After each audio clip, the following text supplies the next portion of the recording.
ンネルずこです。今回は前回購入品紹介をしたと思うんですけど、こちらの開封専用動画になります。はい、まず最初にこちらのミニクレヘビちゃんのオレンジの開封です。こちらになります。こちらのね、黄色を持っているんですけど、はい、こんな感じで黄色とあんま変わらないですね。でもこちらの色は持ってなかったので嬉しかったです。で、この前そのね、遠いんですよね。遠いとこに行った時には、こちらは1個しかなくて、黄色しかなくて1個しかなくて、2体ともないということで、また今回行ったらあったので購入してきました。はい、そして次にこちらのミルクスライムになります。こちらのピンクですね。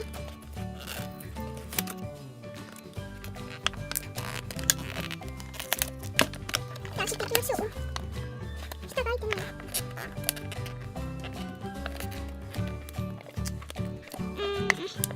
開かない。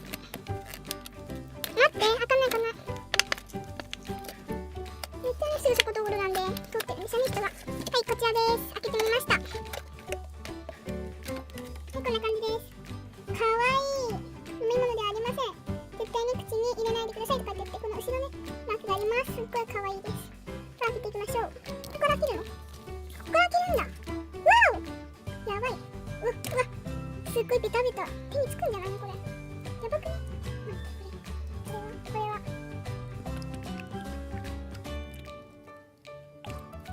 すごい、こんな感じ。すっごいね、リアル色が真っ白っていうやつじゃなくて、なんか本当のミルクみたいな、本当のミルクに近い色ですっごい水気があってトロトロしています。はい、本当こちらはリアル色が、はい、すっごいトロトロしててリアルですね。本当こちらは本当おすすめのスライムです。やばいなこれは。でも入れるのにちょっと困るんですけど、はい、こんな感じです。しかもね、見た目もね、すごい可愛いんですよ。なのでこちらとってもおすすめです。こちらのミルクサイン。はい、そして次で最後です。今回はこちらのガチャガチャになります。はい、こちらラインナップは購入品紹介でも紹介したと思うんですけど、こちらのピントが当たったハグスインスライム、ひんやり冷たいスライム感に入った昆虫たち200円ということで、こちらはスライムの6色でハグスフィギュアが12種。こちらですね。私はこちらのオレンジが出たんですよ。中に何が入ってるかわかんないんですけど、こちらです。じゃあどうしよう。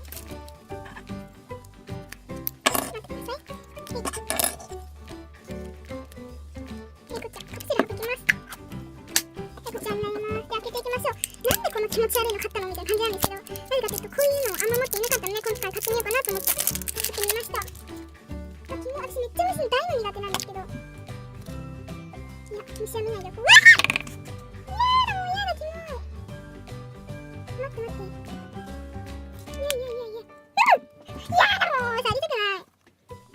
こんな感じです。こんな感じで虫やだ、何これ。なんか妙にリアル。出てこないで、キモ。どうしよう。ほら、見てこれみんな。キモ。やだこれ。もうすぐ取れないしね。いいや。はい、こんな感じです。これ以上触れない。あれ待って、これ持ってるよ。ほら。これと一緒。タグっていうかあれが、記載が。ほら。これ一緒。このスライムなんだ。同じ種類なのね、これは。こんな感じです。気持ち悪い。虫をあんまないか。でなかったそんなリアルじゃなくて。でもこれはこの虫はどっかハゲよ。こんな感じです。わあ、すごい透明で綺麗なのにこの中に虫が入ってるっていうね。でもこういうの持ってなかったからなって思って購入してきたんですけど、でもこれどうやった気持ち悪いわ。誰かいるもう嫌だ、気持ち悪い。こんな感じ。すっごいトロトロで透明なので見えますよね。はい、こんな感じです。虫を取りましたけど意味がないんですけど、はい、こんな感じです。今回はこちらの